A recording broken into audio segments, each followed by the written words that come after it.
നമസ്കാരം സുഹൃത്തുക്കളെ, പുതിയൊരു വീഡിയോയിലേക്ക് എല്ലാവർക്കും സ്വാഗതം. സിനിമാ ലോകം മുഴുവൻ ഉറ്റുനോക്കിയ 98ാമത് ഓസ്കാർ പുരസ്കാരങ്ങൾ ഇന്ന് പ്രഖ്യാപിച്ചു കഴിഞ്ഞു. വൺ ബാറ്റിൽ ആഫ്റ്റർ അനദർ എന്ന ചിത്രം മികച്ച സിനിമയെ തിരഞ്ഞെടുക്കപ്പെട്ട ഈ വേളയിൽ നമുക്ക് ഈ അവാർഡിനെ കുറിച്ച് അധികം ആർക്കും അറിയാത്ത ചില കാര്യങ്ങൾ നോക്കാം. എങ്ങനെയാണ് ഈ പുരസ്കാരത്തിന് ഓസ്കാർ എന്ന പേര് വന്നത്? ഈ പ്രതിമ വിൽക്കാൻ പോയാൽ വെറും 80 രൂപയെ കിട്ടൂ എന്ന് പറയുന്നത് സത്യമാണോ? നമുക്ക് നോക്കാം. യഥാർത്ഥത്തിൽ ഈ പുരസ്കാരത്തിന്റെ ഔദ്യോഗിക നാമം അക്കാദമി അവാർഡ് ഓഫ് മെറിറ്റ് എന്നാണ്. ഇതിന് ഓസ്കാർ എന്ന വിളിപ്പേര് വന്നതിന് പിന്നിൽ ഒരു വലിയൊരു തമാശ കഥയുണ്ട്. 1931 അക്കാദമിയിലെ ലൈബ്രറിയനായിരുന്ന മാർഗരറ്റ് ഹെറിക് ആദ്യമായി ഈ സ്വർണ്ണ പ്രതിമ കണ്ടപ്പോൾ പറഞ്ഞത്, ഇത് കാണാൻ എന്റെ അമ്മാവൻ ഓസ്കാറിനെ പോലെ ഉണ്ട് എന്നാണ്. ഈ തമാശ അവിടെയുള്ളവർക്കിടയിൽ പടരുകയും പതുക്കെ മാധ്യമങ്ങൾ ഈ പേര് ഏറ്റെടുക്കുകയും ചെയ്തു.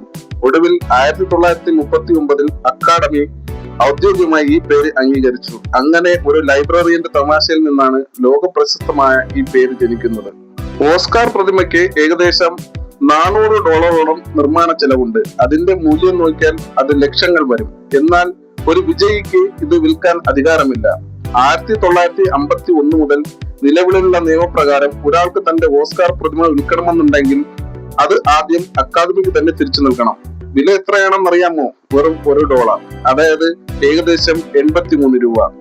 അവാർഡിന്റെ അന്തസ്സ് കാത്തു സൂക്ഷിക്കാനും ഇതൊരു വിൽപ്പന ചരക്കാക്കാതിരിക്കാനുമാണ് അക്കാദമി ഇങ്ങനെ ഒരു കർശന നിയമം വെച്ചിരിക്കുന്നത്. ഇന്ത്യയും ഓസ്കാറും തമ്മിലുള്ള ബന്ധത്തിന് പതിറ്റാണ്ടുകളുടെ പഴക്കമുണ്ട്. 1983 ഗാന്ധി എന്ന സിനിമയിലൂടെ പാനു അത്തയ്യയാണ് ഇന്ത്യയിലേക്ക് ആദ്യമായി ഓസ്കാർ എത്തിച്ചത്. പിന്നീട് സത്യജിത് റേയും AR റഹ്മാനും റസൽ പൂക്കുട്ടിയും ആ നേട്ടം ആവർത്തിച്ചു. കഴിഞ്ഞ വർഷം നമ്മൾ കണ്ടതാണ് RRRലെ നാട്ടുനാട്ടു ഗാനം ഓസ്കാർ വേദിയിൽ ഉണ്ടാക്കിയ ഓളം. From an Indian production to be nominated for an Oscar.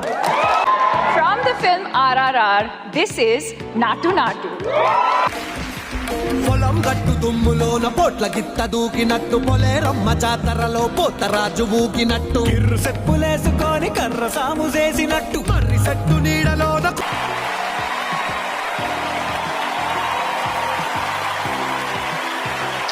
ഇനി ഇന്നത്തെ പ്രധാന വിഷയങ്ങളിലേക്ക് വരാം. മികച്ച ചിത്രം വൺ ബാറ്റിൽ ആഫ്റ്റർ അനദർ, മികച്ച സംവിധായകൻ പോൾ തോമസ് ആൻഡേഴ്സൺ, മികച്ച നടൻ മൈക്കിൾ ബി ജോർദാൻ, മികച്ച നടി ജെസ്സി ബെക്ലി. ഇത്തവണത്തെ ഇന്ത്യൻ വംശജയായ ഗീത ഗഡ്ബീറിന്റെ നോമിനേഷനും പ്രിയങ്ക ചോപ്രയുടെ സാന്നിധ്യവും നമുക്ക് അഭിമാനമായി.